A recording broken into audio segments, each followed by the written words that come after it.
2,000 dead, hundreds wounded, the defeat of one of the greatest powers in Italy, all because of a bucket. Yes, you heard that right, a bucket. You might ask, how valuable was this bucket? What was it made of? Do you want to know? Then listen carefully. In the year 1325, in medieval Italy, two powerful cities, Bologna and Modena, were enemies. They had political differences, they had different alliances, and each wanted more power. But no one imagined that a simple wooden bucket would become a symbol of humiliation and bloodshed. This was not just a simple argument. This was a clash between two major political factions in Italy.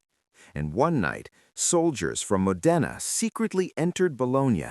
They stole something small, something that might sound ridiculous. And what happened next left thousands dead. But the real question is, was the war truly about the bucket? Or was the bucket just a spark in a land already ready to explode?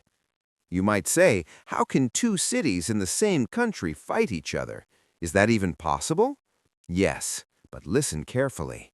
To understand this war, you must understand medieval Italy.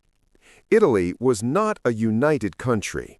It was divided into powerful, independent city-states. Each city had its own army, its own alliances, and its own pride. And pride was everything. Bologna supported the Pope. Modena supported the Holy Roman Emperor. This was not a small disagreement. There had been years of tension, small clashes, insults, border attacks. The hatred already existed. The bucket was only the final insult. When Modena's soldiers stole the bucket from Bologna's public well, it was not about the bucket itself. It was about humiliation. And in the Middle Ages, humiliation was washed with blood. Now you might think they probably sent 10 or 20 soldiers to steal it. My friend, you are completely mistaken. So you might ask, how many did they send? Listen carefully. Bologna gathered around 30,000 soldiers. Modena had only about 7,000. On paper, Bologna should have won. But wars are not won by numbers, they are won by strategy. The two armies faced each other near Zappolino. It was a brutal battle, clashing swords, screaming horses, falling men. Despite having fewer troops, Modena fought with discipline. And something unexpected happened. The massive army of Bologna collapsed. They retreated. Chaos spread. Thousands died, all for an insult, all for a bucket. But do you know what happened to the bucket after the war, and where it is today? Listen. After their victory, Modena did not return it. They kept it, not as a tool, but as a war trophy, a symbol of victory, a symbol of humiliation. Even today, that bucket is kept in Modena. Not because of its financial value, but because it represents triumph. Instructive and historical.